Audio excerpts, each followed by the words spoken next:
and fight for it.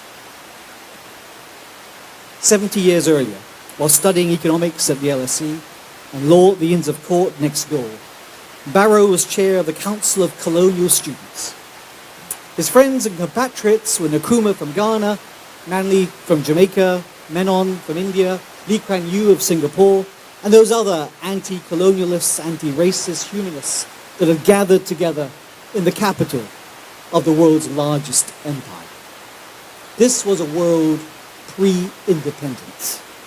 The post-independence world we now take for granted, where we are authors of our laws, captains of our economy, defenders of our values, had to be imagined. There was little evidence that we could do it, plenty of talk that we could not. Our ancestors had to reimagine our future and had little to go on other than their own resolve and deep determination. Don't let anyone sugarcoat that past. Don't let anyone Wilberforce it. They had to fight for it. But the context I want to remind you of today is that this noble fight for independence was on the world stage. Each victory in one part of the world spurred on others in other parts, until there was more and more evidence that there was a future in which all humanity could thrive. India 48, Egypt 53, Ghana 57, Jamaica and Trinidad and Tobago 62, Barbados 66, and on. Our ancestors were architects of this new world, part of its construction. Their accomplishments lit beacons across Asia, Africa, and the Americas. World history is our history. Our history is world history. We honor giants who changed the world. And I don't doubt that shortly we'll be honoring giants again. But we're not celebrating tonight independence. For in our story, independence was just the beginning. We were free but poor, and the freedoms of the poor are limited. Some have won the war but lost the peace. Imagine a world in which you might thrive, for which there is no evidence, then fight for it. You must first imagine, though, a world in which we might prosper, which meant a new development economics, where growth came from outside the colonial grab of land, labor, and capital, but the sustainable harnessing of the only true resource that exists, our own people and their knowledge. This model was provided by Arthur Lewis, another member of that remarkable group gathered in the grey and cold, a model adopted by them all, one that helped account for 25 years of social and economic progress. Arthur Lewis's work, most notably Economic Development with Unlimited Supplies of Labor, could be encapsulated in the more popular quotation. You know it. It's our mantra. The fundamental cure for poverty is not money, but knowledge. The idea of free public education was actually not new at the time. But in the early decades of that last century, it was considered a form of charity or social welfare, centered on primary schools, and the education offered may be uncharitably described as sufficient education with which to read instructions by. With Lewis's work, free, mass, secondary and tertiary education became central to the development model, championed by post-colonial governments around the world, with Barrow and leaders to come ensuring that Barbados was at the vanguard of that movement. And so it is a fitting testament to the memory of the right excellent Errol Walton Barrow and Daynita Barrow that a trust was established to enable young Caribbean students to pursue specialized knowledge in areas that would support development of the region. In the 29 years of our existence, we have awarded over 140 students over $1 million to study in the highest seats of learning around the world in their chosen career.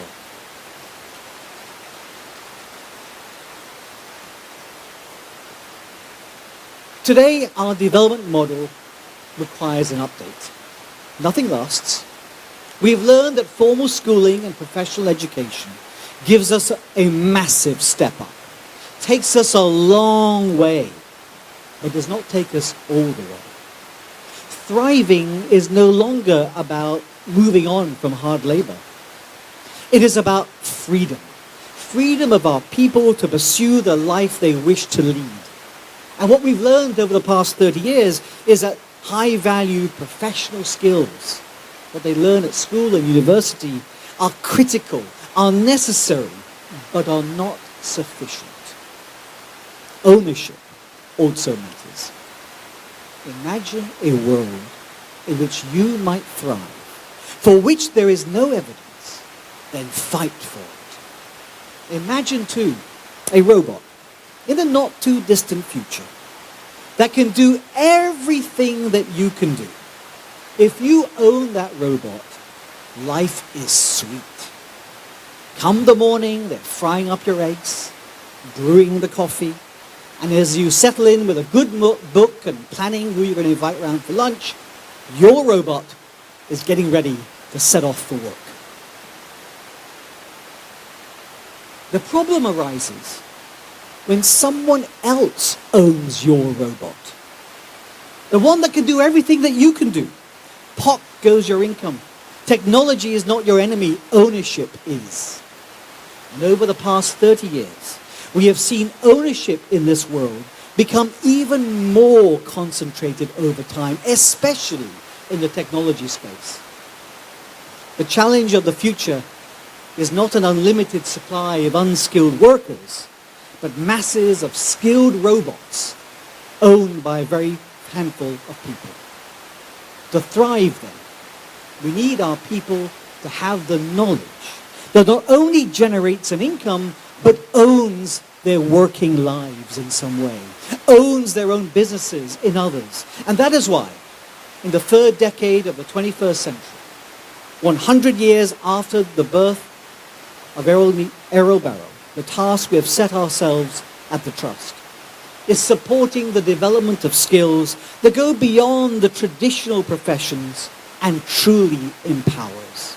The kind of knowledge that might help a chef become a restaurant owner, a bartender become a bar owner, a grower to become a farmer, a nurse to become an owner of international companies of nurses, architects and lawyers to become global practice owners. Tonight, one of the best ways for us to honor Errol and Nita Barrow is by every citizen, every teacher, student, professional, worker, carer, everybody, to recommit to following that creed our ancestors lived by. To imagine a world in which you might thrive, for which there is no evidence, and to fight for it. Thank you very much indeed.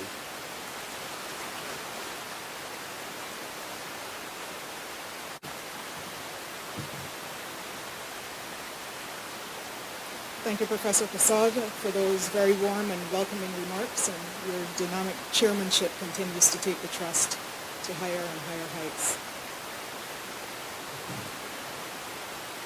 As we prepare to receive this evening's keynote presentation by the Prime Minister, it is a fitting honor to have this company addressed by someone who has dedicated their life's work to the improvement of the lives and livelihoods of all Barbadians. As a former Minister of Education, Youth Affairs and Culture, Ms. Mottley's enduring message, both then as it is now, revolves around the importance of a sound education at every level as a tool and a vehicle for enlightenment and upward mobility in every facet of life. During her tenure, she co-authored the seminal white paper on education entitled Each Child Matters, drawing the link between better education and job fulfillment. Her fierce loyalty to these values has manifested over the years in the form of groundbreaking initiatives, including the Education Sector Improvement Program, more commonly known as EduTech, which aim to increase the number of young people contributing to the island's sustainable social and economic development. Ms. Mottley also directed the establishment of the Youth Entrepreneurship Scheme and the National Youth Development Programme, both of which have become crucial resources for supporting the aspirations of our young people. No child, no young person, not one must be left behind. Ladies and gentlemen, delivering tonight's keynote address at this centenary celebration for the Right Excellent Errol Walton Barrow, please welcome the Honourable Mia Amor Mottley, Prime Minister of Barbados, to the podium.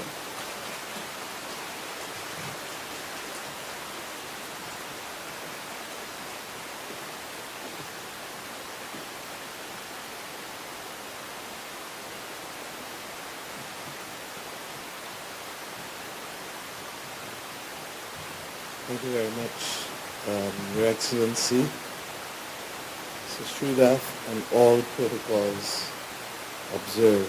A phrase that I don't necessarily like, but one that is respectful of those who are present.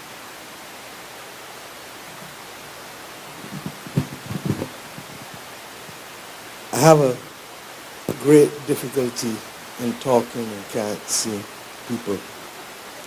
So you will forgive me for leaving the podium on occasion. But this evening is a special evening in more ways than I can begin to express to you. And one that requires a combination of reflection and emotion that is unusual for Prime Ministers in the Caribbean. So I ask your forgiveness first and foremost for that. And I ask your forgiveness also for speaking before dinner and delaying your dinner.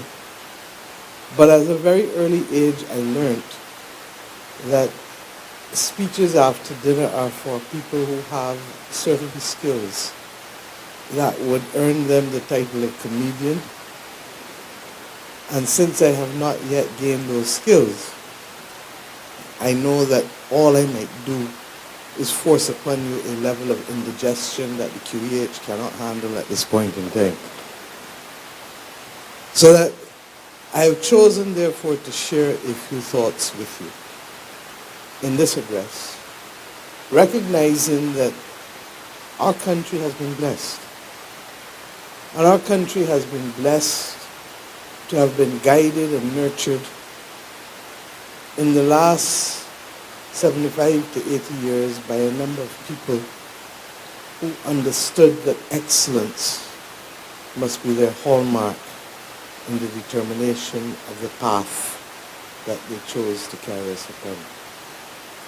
And that excellence was not confined to those who had the ultimate title of head of government or head of state. But the leadership so exhibited by those who were head of government meant that others understood that leadership also existed at any and every level of this society. I remember as a child wishing that I was old enough at the time of independence to be in the vanguard of fighting those battles to which Avi referred in his excellent speech just now.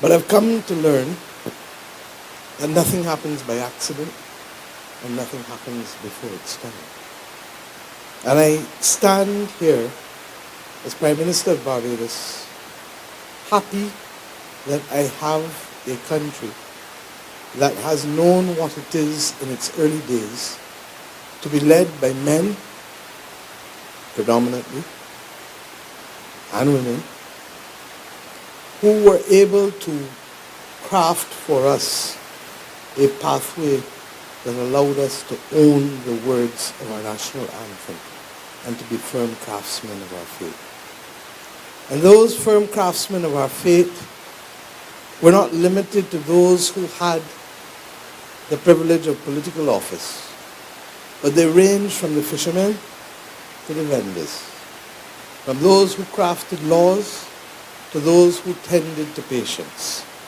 from those who raised children to those who nurtured the elderly. But they did it conscious of a set of values that were reinforced in this society, that we would do well to preserve and to emanate and to pass on to our children. I count myself lucky to have the benefit of many experiences. And I stand before you tonight conscious that I may well be the last Prime Minister who may have known every Prime Minister since the father of independence, Errol Barrow, in 1966. But in his case, it was a unique relationship, as strange as it may seem to many. And many in this room know that of which I speak. My two grandfathers passed in 1973 and 1975. And in a very real sense, from 1976 onwards, after Errol Barrow became a non-Prime Minister,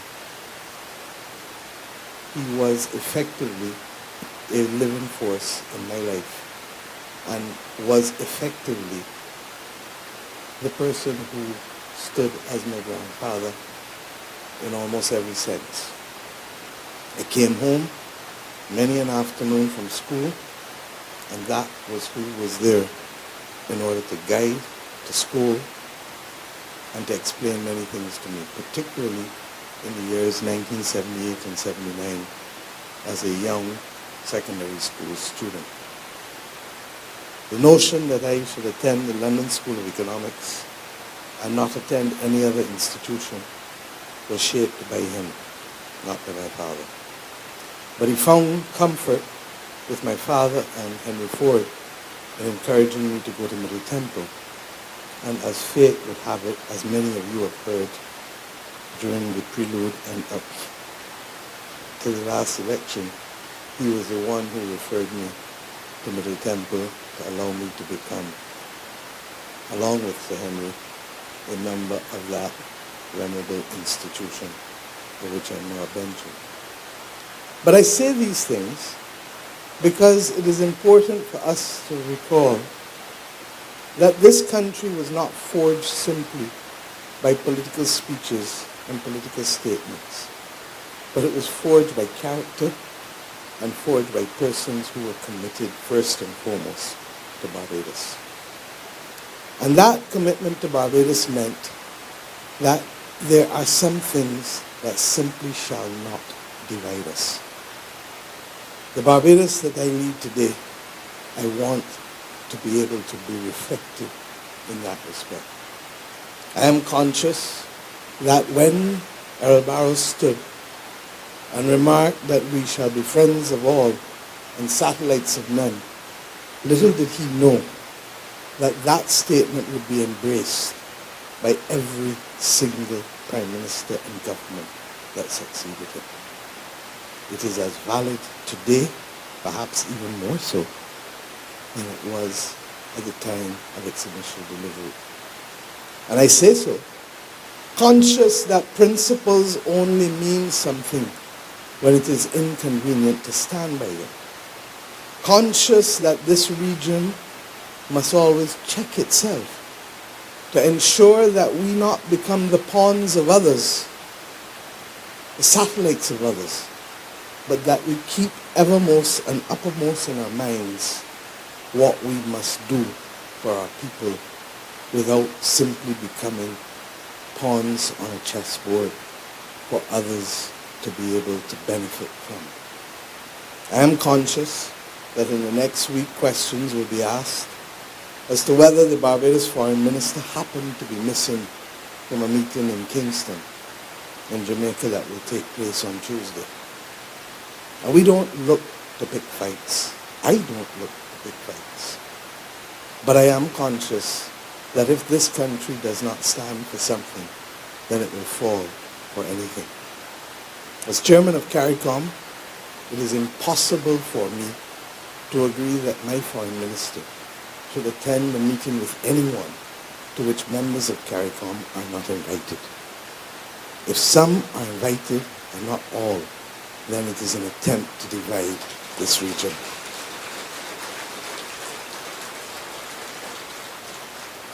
But that sense of commitment to principle and that sense of commitment to the thesis expressed by him that we have lived by, friends of all, satellites of none, is really what inspires us to this position today.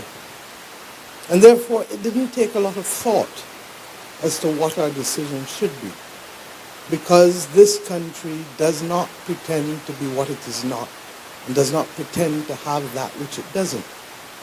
But it does aspire to be sincere and to be correct and to be moral and to be principled. Barbados First, as expressed by both Grantley Adams and Errol Barrow, has come to mean for us that Barbados must stand for something. And I give thanks that that expression of leadership to that person who first gave us the right to vote, then that person who gave us the right to independence, has been followed for the most part by this country and its leaders.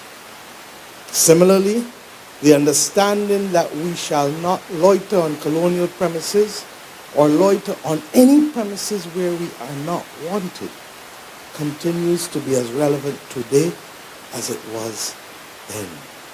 The expression delivered to the President of the United States of America, who offered to pay our dues to join the Organization of American States, when Mr. Barrow politely refused and said, in our part of the world where I come from, if you cannot afford the dues, you do not join the club. That is the Barbados First to which I speak.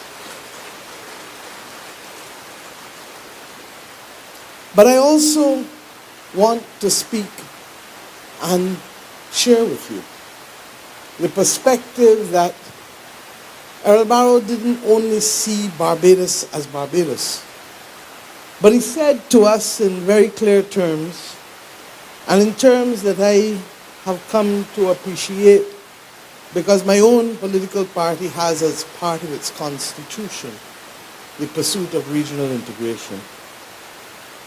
A quote that has forever inspired me, that in a country where both the father of independence and the father of democracy have expressed these terms, one cannot go wrong in continuing to support them. Errol Barrow delivered himself of the quotation, I am a West Indian, and there is no one who is more West Indian by birth or by inclination or otherwise than I am. I have come to understand that that statement was not just rhetoric, but it was a commitment to the kind of society and to the kind of policies that would build a strong, vibrant West Indian nation, understanding that if we are divided, we cannot be able to achieve for our people that which ought to be their natural inheritance and legacy as a platform to be able to ensure that we can create global citizens with West Indian values. In understanding, as he did in that most seminal of speeches in 1986 in Georgetown, that we have the reality of a shared lived experience where ordinary people have seized their destiny to be Caribbean people, only awaiting the arrival of the politicians to validate that which they have already expressed as lived reality, is perhaps one of the most powerful sentiments to guide any Caribbean Prime Minister as we move forward in this regional integration movement. We cannot fight the climate crisis on our own. We cannot fight the battles of the geopolitical instability that is now taking hold of this world on our own. Avi spoke just now of ownership not being important and mattering in circumstances where we were dulled, we were, I almost want to say offended, by the images of persons being killed as if others were simply playing a video game in a manner that could disturb the stability of the world in which we live. This was a sobering moment for us all, because while we live in a world where we claim sovereignty, we live in a world where individual countries are unable to shape their destiny without an appreciation of the global realities. And it is that understanding more than any other that compels us to the reality of the need for regional integration. I refer to these comments because, once again, like the earlier quotations to which I referred you from Mr. Barrow, they are as valid today as they were at the time at which they were made more than 35 years ago. But the other aspect of Mr. Barrow's life, performance, tenure, character that matters is that he was promoter-in-chief. He was promoter-in-chief of this nation called Barbados. In everything he did, in everything he said, he put forward the best interests of this country. And he inspired in many around him the same. And I don't need to go into the details of it, because as I look across this room, many of you know that of which I speak.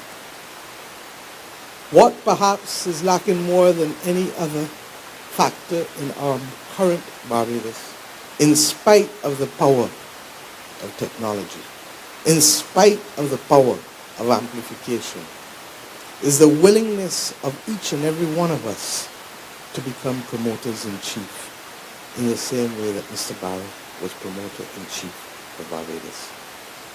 We have chosen, more often than not, to use the social media and the technology to share that which offends, that which concerns, that which disturbs us. But I ask us, how often do we share it to promote that which represents the excellence of Barbados, that which represents the ease of Barbados? How often do we share that people like Rihanna can still come home and walk in Broad Street and Swan Street without a multitude of guards protecting her?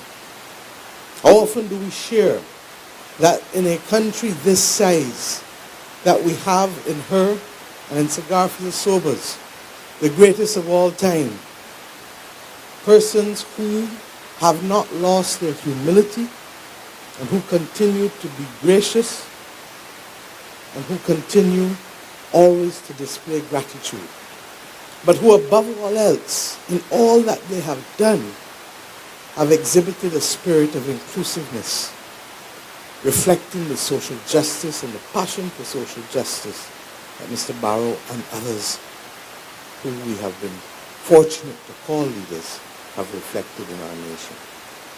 When Rihanna exhibited a new makeup line that had a color for every single complexion on this earth, she was not simply making a commercial decision. She was reflecting an attitude to life that was imbued in her in this nation of Barbados that we have shaped. When others have come at us and wonder why is it we don't break for ourselves, then if they do not understand who Barbadians are and what Barbadians stand for. And while tonight I may speak in terms of this speech recognizing the centenary of Errol Walton Barrow, let it never be said that that same approach was not exhibited by his sister. We have come as a nation to this juncture much as human beings have come to the prime of their life. We've had a relatively good life as an independent nation. But like human beings, we've had a few things that have caused us to stumble. And it is not the things that cause us to stumble that must define us, but it is the things that cause us to stand up and fight back that will determine whether we have inherited the legacy of those early leaders who carried the flame of nationhood and who reimagined what might be possible for a people who, for the most part, were exploited and denied the opportunity for progress and for prosperity.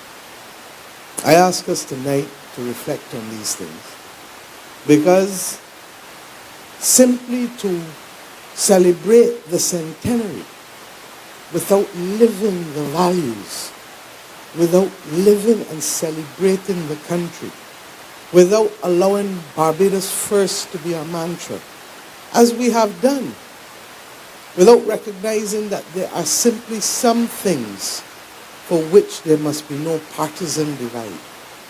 And let me not cause you to believe that this was only preserved under Mr. Barrow's time, because those of us who understood the importance of tone and tenor of the leaders that we had before also understood that whether it was in the shipwrighter agreement or whether it was in the maritime delimitation dispute with Trinidad and Tobago, or whether it was simply in the unified position for the establishment of the Caribbean Court of Justice as our final court of appeal, that this country has excelled because it knows how to unite and to put Barbados first above all else and above all things. I commit to you tonight to take the best of what has been bequeathed to us from those leaders who have shone and who exhibited a courage and a sense of purpose, a mission that allowed us to be able to move beyond the ordinary, to recognize, yes, that we could punch above our weight. But as I shared with the country on the 2nd of January, to punch above our weight now is simply not going to be good enough. For in this world where technology drives people, where movement may be a la Jetsons by jet propulsion, or in Avi's terms, where robots may guide our actions, we have now to recognize that people have choices. And in those choices, they can or they cannot. They may or they may not. And what must commend us is the effort that we put in all that we do. Ever mindful that a country that has known discrimination for the majority of its life cannot perpetuate discrimination in any form. That a country that has known what it is to fight injustice that was perpetrated against simply too many cannot in any way be content with anybody for any reason, in any guise, perpetrating injustices. And that a country that knows what it is to allow people to rise irrespective of their circumstances of birth must forever create opportunity and must forever be committed to opening the windows of the nation and airing the house, to use a good old Bajan metaphor, to ensure that we forever remain focused on the mission of allowing each and every Barbadian to be the best that they can be. This is not going to happen by serendipity. And it is not going to happen by the reliance on legacy, as happens too often, regrettably, in our society.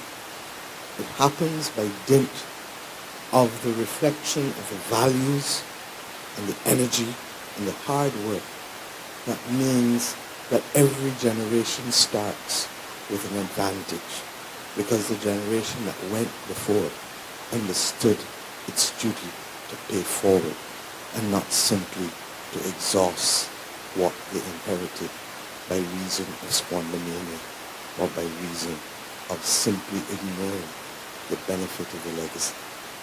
I ask us equally to recognize that courage is perhaps the greatest virtue Errol Walton Barrow had, and others of his generation, and those who went before.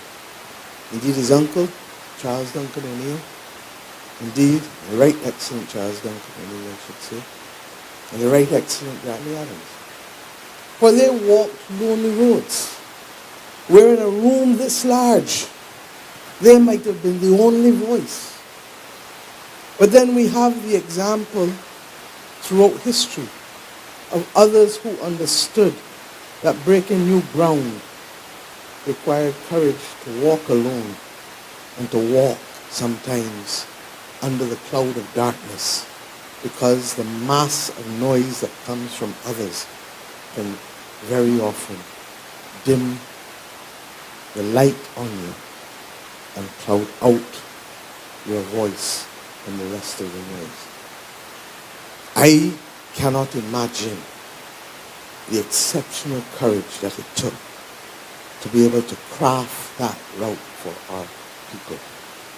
Because even as we move today, it requires extraordinary courage for us to take the decisions from as simple as the one that I referred to earlier, out of principle, rather than to take the decisions that are easy to allow us to fade in to the background of the people. But I could leave here tonight with you feeling that this is just a somber moment, without reminding you of the emotions and the humanity of the man and indeed his sister in whose name we also celebrate this trust.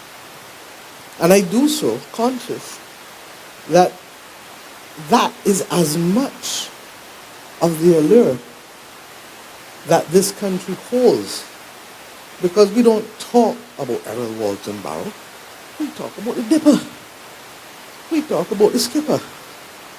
And everyone has their own story, and everyone has their own fond memory, because what he and Grantley inculcated was a different relationship with people whom they represented that has allowed us never to forget, as political operatives, where we must stand with respect to the people who are responsible for our being here.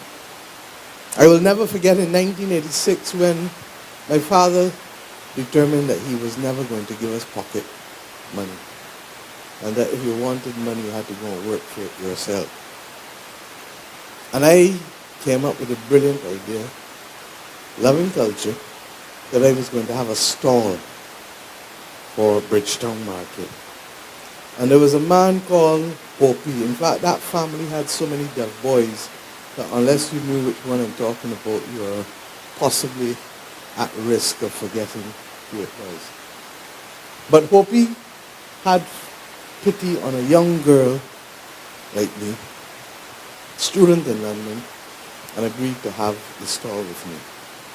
And when Uncle Errol heard that I was having it, he called me the night before. He had just won the election in '86. And he called me the night before and he said, I am coming down there tomorrow morning.